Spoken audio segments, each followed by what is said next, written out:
Hello बच्चों, कैसे हैं आप सब। उम्मीद करता हूं कि आप लोग बहुत अच्छे होंगे और स्वस्थ होंगे। मैं हूं श्रीकांत और आज हम बात करने वाले हैं क्लास 10th चैप्टर नंबर 6 जैव प्रक्रम के बारे में। ठीक है, ये हमारा 5वां पार्ट होगा इस चैप्टर का, जिसमें हम इसमें समझने वाले हैं बहुत ही महत्वपूर्ण टॉपिक। यदि आप इससे पहले हमारा वीडियो नहीं देखे होंगे तो उसे आप जाकर देख लीजिए। शुरू करते हैं आज का टॉपिक और समझते हैं मानव श्वसन तंत्र। क्या हम पढ़ने वाले हैं? मानव श्वसन तंत्र के बारे में समझेंगे। ठीक है, आपको फिगर में दिख रहा होगा, यह है मानव श्वसन तंत्र। पहला पॉइंट है हमारा, मनुष्य के शरीर के अंदर वायु नासाद्वार द्वारा जाती है। नासाद्वार माने नाक के द्वारा। ठीक है, नासाद्वार माने नाक के द्वारा।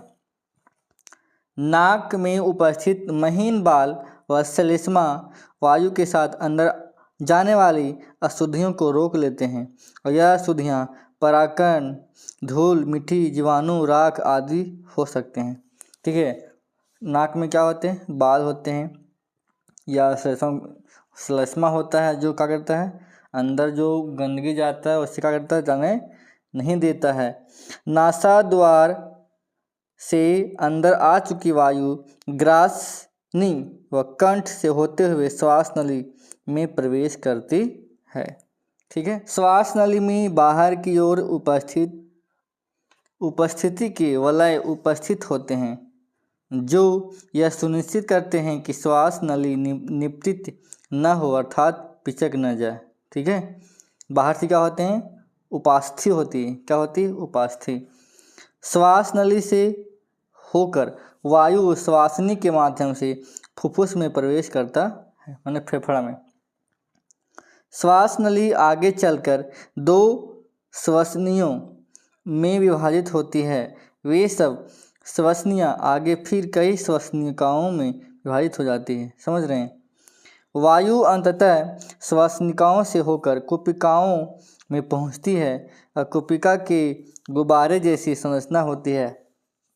कुपिका एक सतह उपलब्ध करवाती है जिसमें गैसों का विनिमय होता है। कुपिकाओं की भित्ति में रुधिर वाहिकाओं का विस्तृत जाल होता है। मतलब जो कुपिका होता है, ठीक है, उस कुपिका में ब्लड सर्कुलेशन होते रहता है। वहाँ पे क्या होता है, ब्लड के द्वारा जो हम सांस लेते हैं वो ऑक्सीजन को ब्लड में ले लिया जाता है और CO2 को छोड़ दिया जाता है। ठीक है, कुपिका है। एक सामान्य फुफ्फुस के जोड़े में लगभग 300 मिलियन माने 30 करोड़ कुपिकाएँ होती। 300 मिलियन माने 30 करोड़ कुपिकाएँ होती है। जब हम श्वास अंदर लेते हैं तो हमारी पसलियाँ ऊपर उठती है।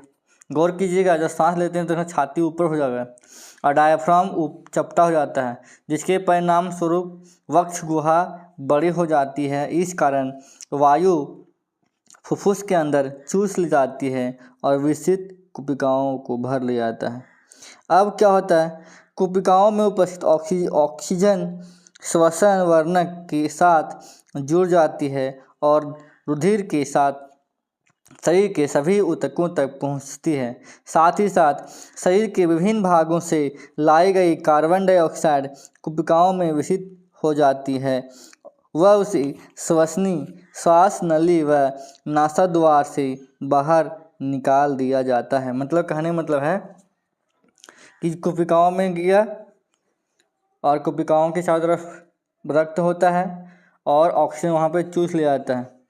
ठीक है, रुधिर क्या होता है, शरीर के सभी ऊतकों तक पहुँचता है।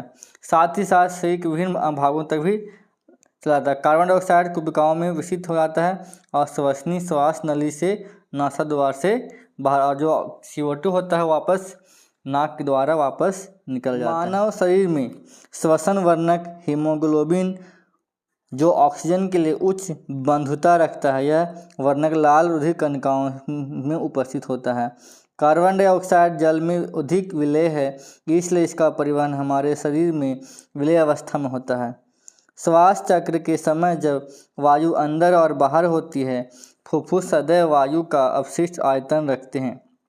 जिससे ऑक्सीजन के अवशोषण तथा कार्बन डाइऑक्साइड के मोचन के लिए पर्याप्त समय मिल जाता है। यह कुपिकाओं की सतह को फैला दिया जाए तो यह लगभग 80 मीटर स्क्वायर क्षेत्र ढक लेता है। मतलब कुपिकाओं की सतह को अगर फैला दें तो 80 मीटर स्क्वायर ढक लेता है, सोच लीजिए। ठीक है, यह हमारा ब्लड है और जब ब्लड को जब देखते हैं सूक्ष्मदर्शी की सहायता से, देखो बालूशाही की तरह दिखाई देता है। ठीक है, अधिकांश कोशिकीय प्रक्रमों के लिए एटीपी ऊर्जा का मुद्रा है। माने जो ऊर्जा होता है वो किस रूप में रहता है? एटीपी के फॉर्म में। एडिनोसिन ट्राइफॉस्फेट फुल फॉर्म होता है एडिनोसिन ट्राइफॉस्फेट। श्वसन प्रक्रम में बनी ऊर्जा का उपयोग एडीपी तथा अकार्बनिक फास्फेट से एटीपी अणु बनाने में किया जाता है।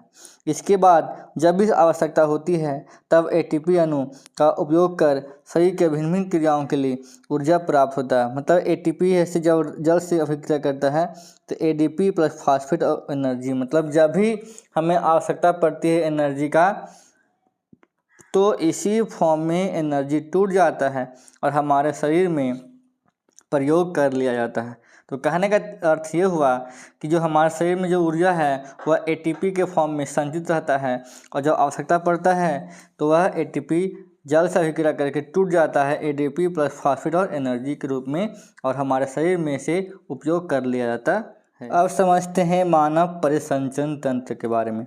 हम सरलता के लिए मानव परिसंचरण तंत्र को निम्न 3 भागों में बांट सकते हैं।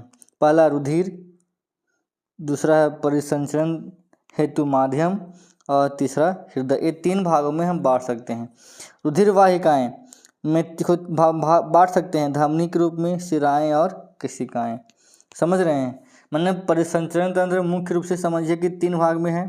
अब जो रुधिर है, रुधिर में 3 भाग है, धमनी, शिरा और केशिकाएं। ठीक है, तो समझते हैं। जो धमनी है वे रुधिर वाहिकाएं जो रुधिर को हृदय से शरीर के विभिन्न अंगों तक ले जाती है। धमनी की भित्ति या जिसको दीवार कहते हैं मोटी तथा लचीली होती है क्योंकि रुधिर हृदय से उच्च दाब से निकलता है। अधिकतर धमनियां ऑक्सीजन रुधिर का स्थानांतरण करती है, लेकिन फुफ्फुसीय धमनी भी ऑक्सीजन माने CO2 रुधिर का वहन करती है। धमनी में कपाट नहीं होता है। मरणोपरांत धमनी में रक्त नहीं बहता है। ठीक है, और शिराएं विभिन्न अंगों से रुधिर एकत्रित करता है और वापस हृदय में लाता है। शिराओं की जो भित्तियाँ होती है धमनी की तुलना में पतली होती है क्योंकि इनमें प्रवाहित रुधिर दाब कम होता है। शिराओं में रुधिर को एक ही दिशा में प्रवाहित करने के लिए वाल्व लगे होते हैं ताकि कम दाब से प्रवाहित रुधिर पीछे की तरफ न बहने लगे। शिरा में कपाट होता है और मरणोपरांत धमनी में रक्त पाया जाता है। शिरा में जो रक्त होता है वो पाया जाता है। ठीक है, तो ये था धमनी और शिरा में कुछ पॉइंट्स। अब है केशिका, जिसको बोलते हैं कैपिलरीज बोलते हैं। क्या होता है? केशिकाएं संकरी एवं पतली भित्ति एक कोशिकीय भित्ति वाली रुधिर वाहिकाएं हैं जो धमनियों व शिराओं के मध्य स्थित होता है। रुधिर एवं आसपास की कोशिकाओं के मध्य पदार्थ का विनिमय इन पतली भित्ति वाली कोशिकाओं के माध्यम से होता है। धमनियां विभिन्न अंगों या ऊतकों तक पहुंचकर बहुत सारी छोटी छोटी वाहिकाओं में विभाजित हो जाती है एवं यही छोटी छोटी वाहिकाएं कोशिकाएं कहलाती है जो कि ऊतकों एवं पदार्थों के विनिमय के बाद पुनः जुड़कर शिराओं का निर्माण करती है। तो आज इतना ही। तो फिर मिलेंगे नए वीडियो में नए टॉपिक के साथ जिसमें हम मानव हृदय के बारे में जानेंगे और इसके बाद हमारा लास्ट टॉपिक रहेगा उत्सर्जन के बारे में। ठीक है, तो कैसा लगा वीडियो? अच्छा लगा तो लाइक और शेयर सब्सक्राइब जरूर कीजिएगा, अपने दोस्तों के साथ ज़रूर शेयर कीजिएगा। ठीक है, तो फिर मिलते हैं नए वीडियो में, तब तक के धन्यवाद। जय हिंद।